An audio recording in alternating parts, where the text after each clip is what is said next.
Message du président de la mission du Nord, des Adventistes du 7e jour du Nord d'Haïti, pasteur Jacques-Miguel Ambroise.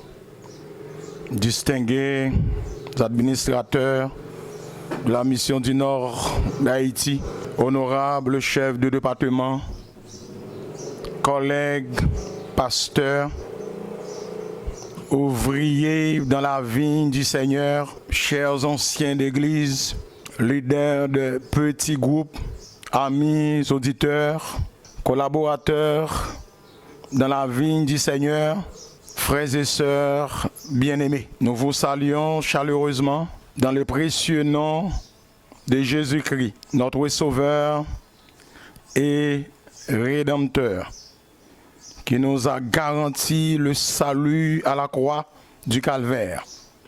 Ainsi, nous n'avons que des mots de louange et de remerciements à lui adresser pour sa présence et sa protection constante dans notre vie et dans la vie de l'Église, en petits groupes ou en cellules de famille pendant cette pandémie. Et pour ces multiples bienfaits dont nous sommes l'objet de sa part, à Dieu soit la gloire. Nous tenons franchement à féliciter nos collègues pasteurs, les anciens d'église, leaders des petits groupes, permettant que l'Église du Seigneur reste en vie. Un remerciement spécial à nos membres qui continuent à soutenir l'œuvre du Seigneur.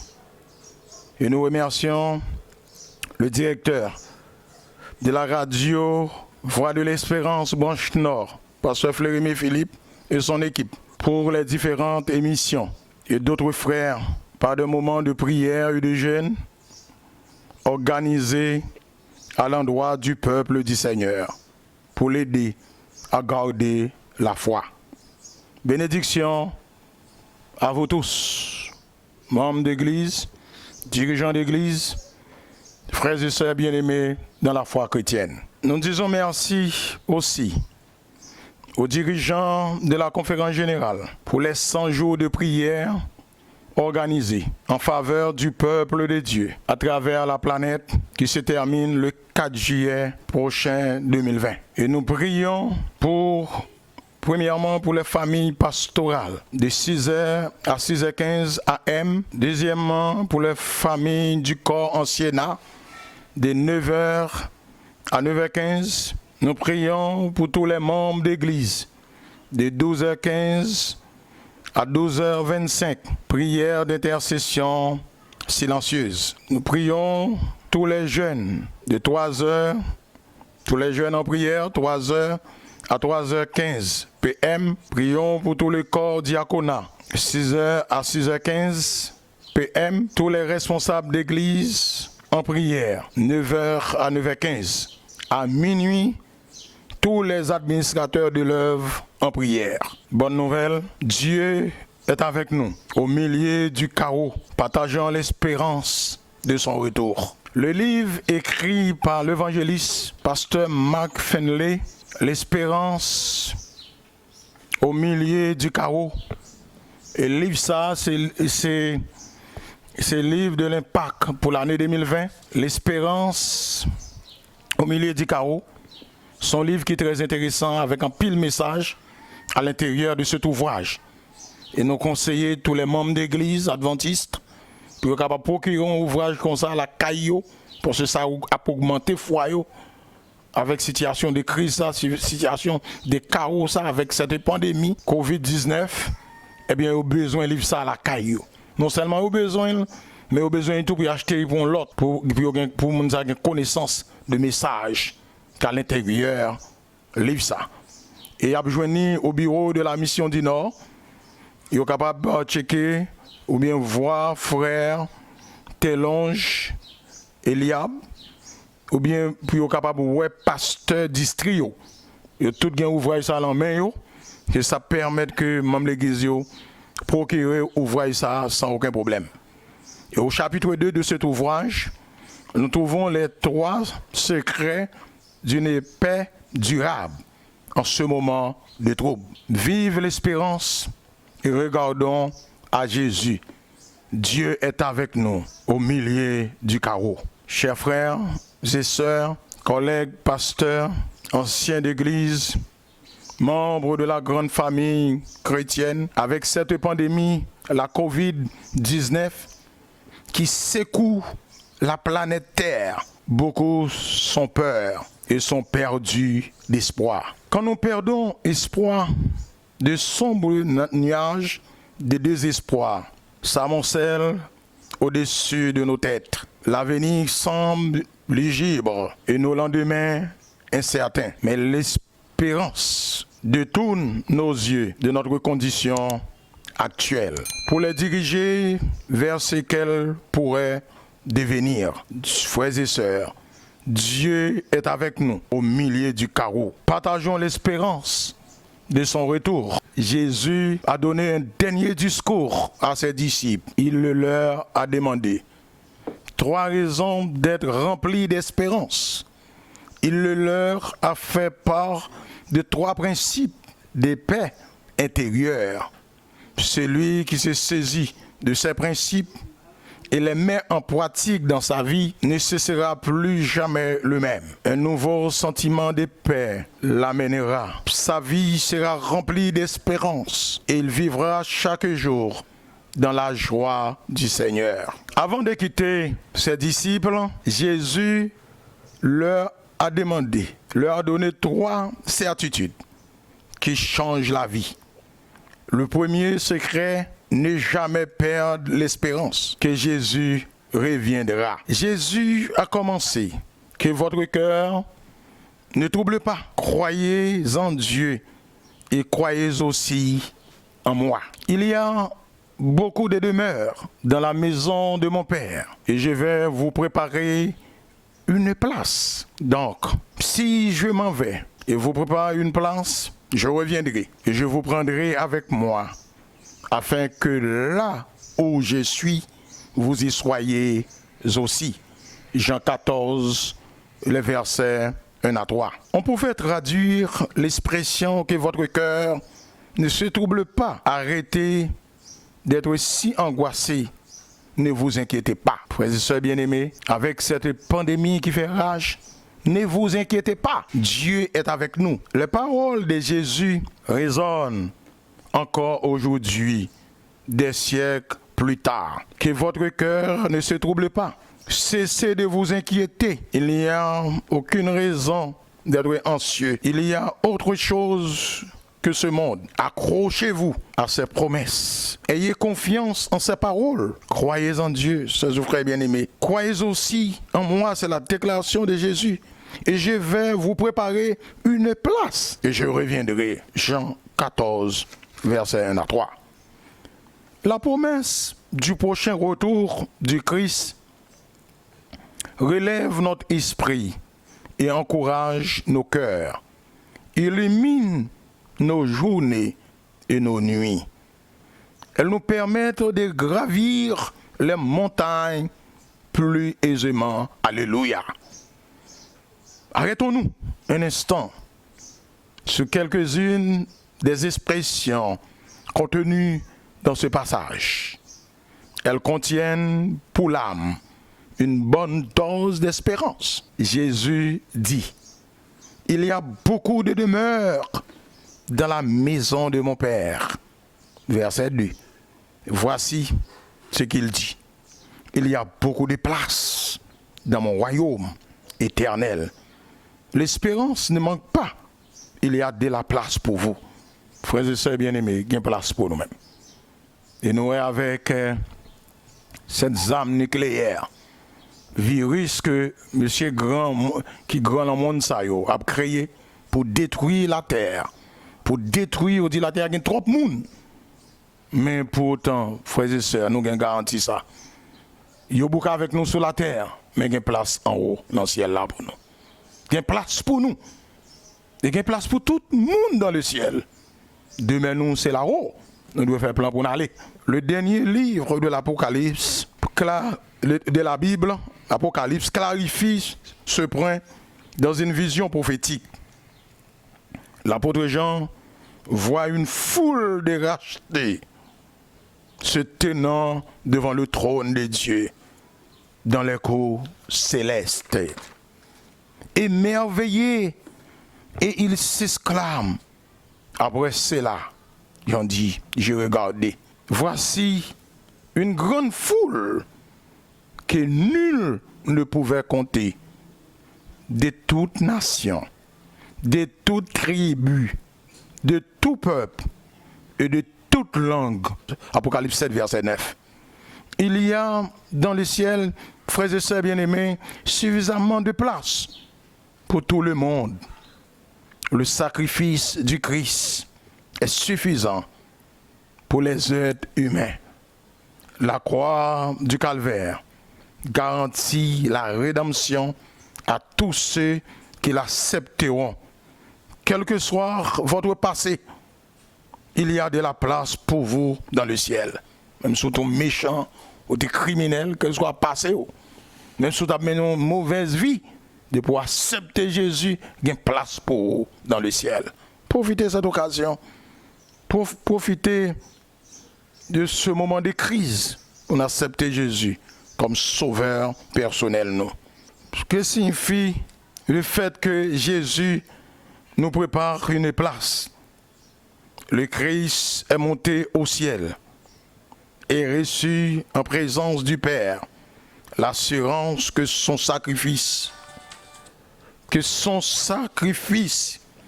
était accepté.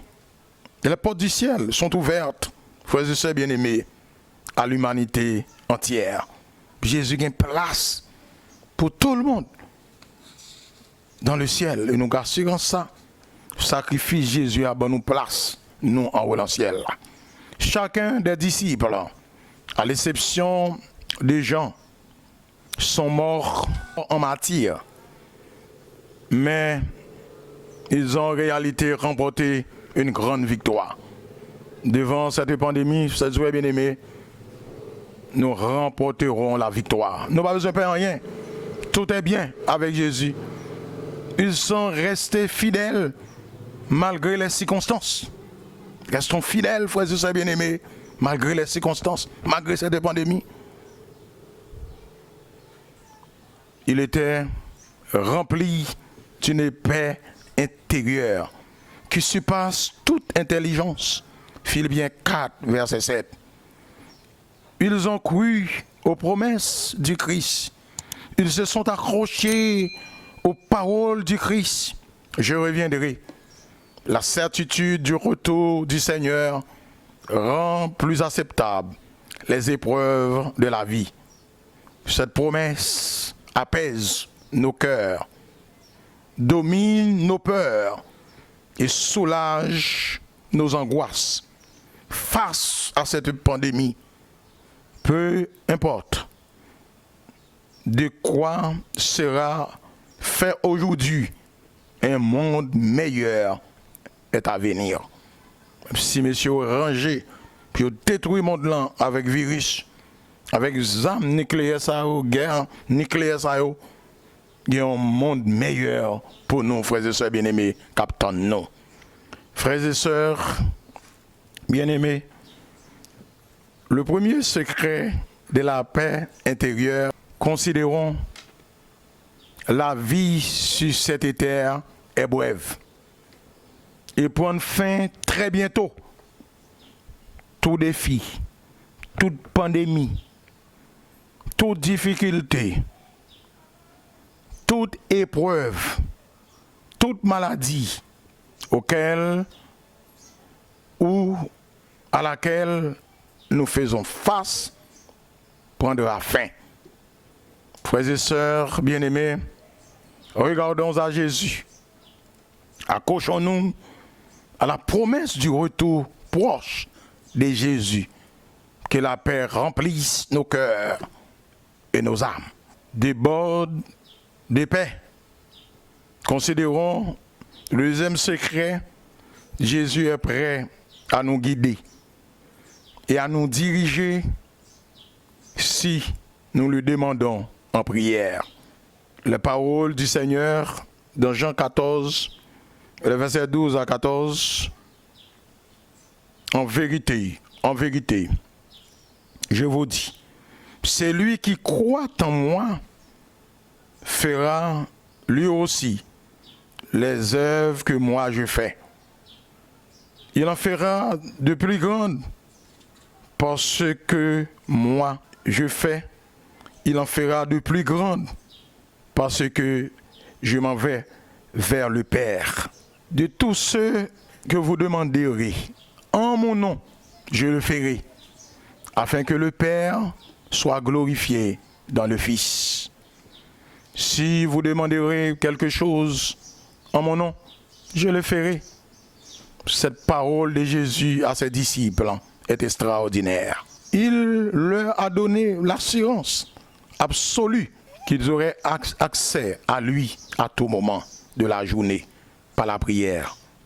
Chers frères bien-aimés, profitons les 100 jours de prière de la conférence générale. Nous sommes à la dernière semaine pour nous prier et demander bon Dieu pour le dire mot.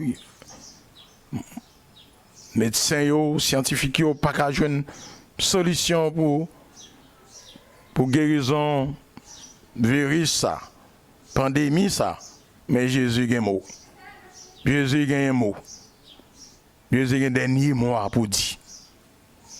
Frères et sœurs, même si cette pandémie fait rage, nous pouvons nous approcher de lui avec confiance et de lui présenter nos demandes. Et quand nous sommes en difficulté, nous pouvons demander la paix. Et quand nous sommes agités, nous pouvons lui demander son calme. Et nous agités, et nous troublés, on demande Dieu pour nous calmer. Nous peur devant cette pandémie, mais rechercher, on demande Dieu pour nous calmer. Quand nous sommes angoissés, quand nous pouvons lui demander sa présence apaisante, nous demandons bonne présence, placez constamment devant Dieu vos besoins, vos joies, vos tristesses, vos soucis et vos craintes. Vous ne le fatiguerez pas. Nous ne pas fatiguer mon Dieu. Mon Dieu va me fatiguer. Vous ne pourrez jamais le lasser. Il ne va pas lasser. C'est lui qui compte les cheveux de votre tête n'est pas indifférent aux besoins de ses enfants. Bon Dieu compte toute graine cheveux quand dans la tête nous. Il n'est pas différent à besoin nous. Il n'est pas prêté indifférent, non. Il va prêter indifférent à besoin nous. Bon Dieu connaît tout cheveux, quoi faire par contre quantité de graines cheveux que nous gagnons. Mais bon Dieu connaît quantité cheveux, graines cheveux que dans la tête nous. Alléluia. Le Seigneur est plein de miséricorde et de compassion. Selon Jacques chapitre 5, le verset 11. Frères et sœurs, en ce moment de trouble, regardons à Jésus. Regardons à Jésus. Quand nous entrons en présence du Christ, entrons dans une atmosphère de paix. Quand nous entrons en présence du Christ, notre cœur trouve le repos. Quand nous entrons en présence du Christ, le Saint-Esprit calme nos esprits, fait taire nos pensées et nous apaise. En nous approchant du cœur de Dieu pour le ministère du Saint-Esprit, nous aspirons à son prochain retour. Plus que nous nous approchons du Christ, plus que sa venue devient une réalité dans nos vies. Amen. Alléluia. Quand on aime une personne, on aspire à passer du temps avec elle. Nous ne voulons pas quitter le monde. Nous voulons pas être tout le temps nous, au téléphone. Nous voulons être toujours en présence, monde ça. Parce que c'est amis nous aimons. Si nous aimons Jésus, rester constamment en sa présence.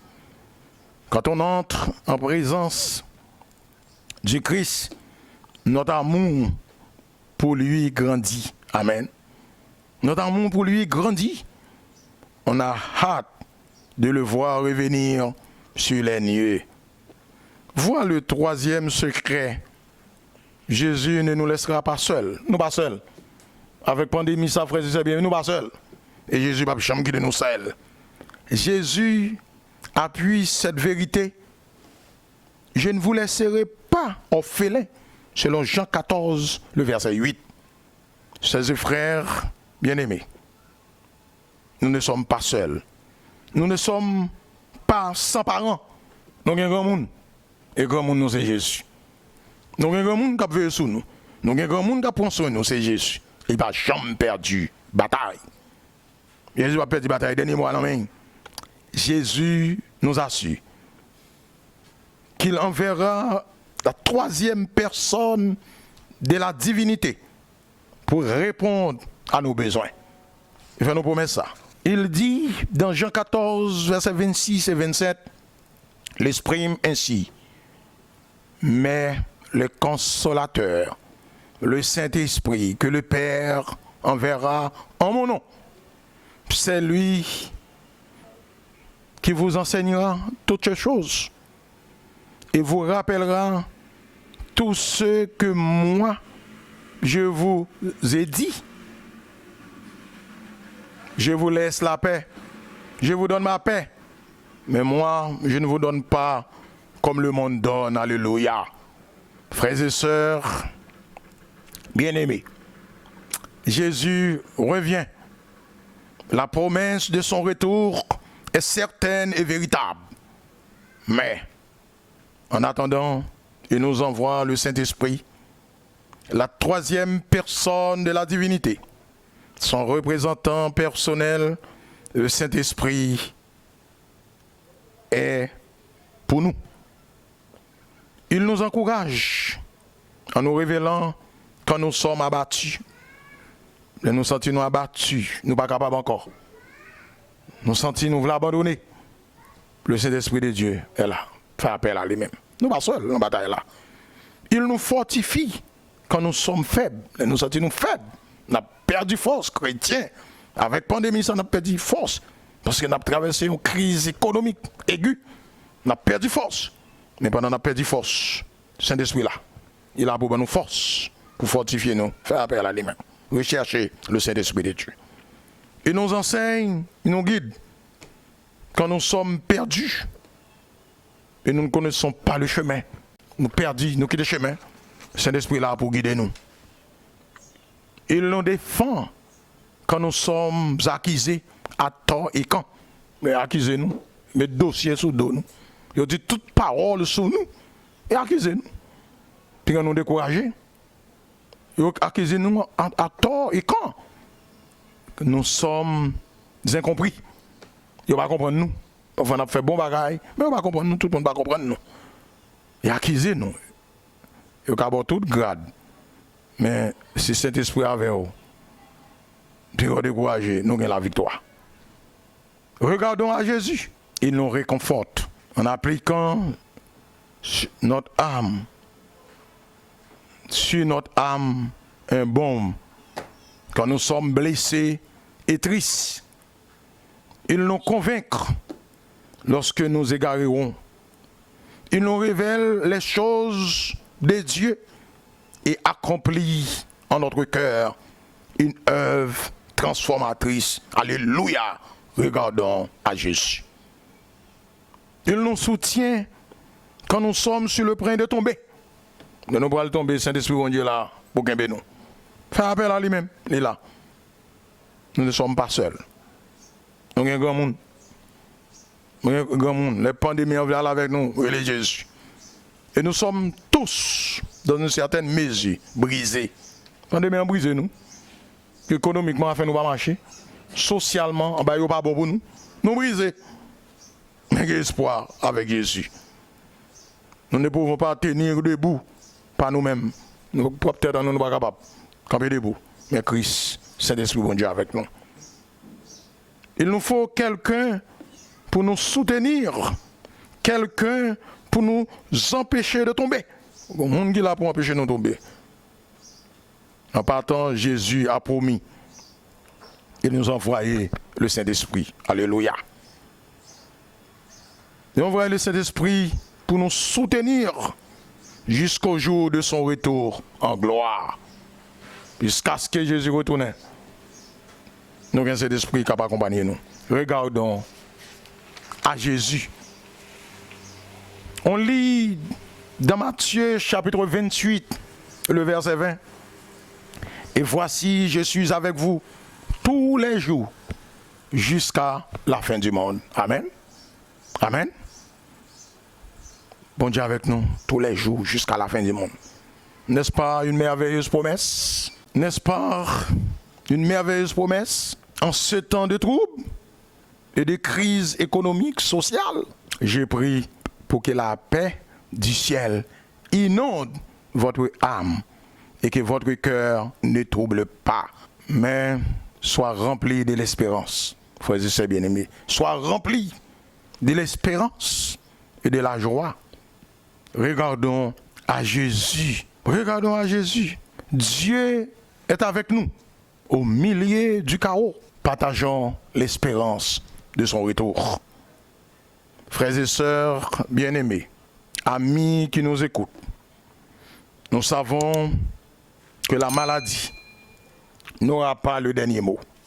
Non, il n'y a pas de dernier mot. Christ l'aura. Mon cap de dernier mot, c'est Jésus. Il y a un dernier mot sur nous. C'est Jésus qui a un dernier mot. Nous savons que la COVID-19 et tout autre virus, toute catastrophe naturelle, toute calamité, toute guerre nucléaire ne détruira pas toute vie sur la planète Terre.